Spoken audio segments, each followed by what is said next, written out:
ഏശയ്യ 29:19.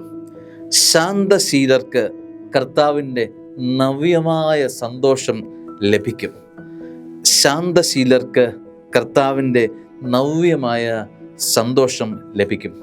സ്നേഹമുള്ളവരെ, നമ്മളിങ്ങനെ തെറിച്ചു നിൽക്കുന്നവരെ കണ്ടിട്ടുണ്ട്.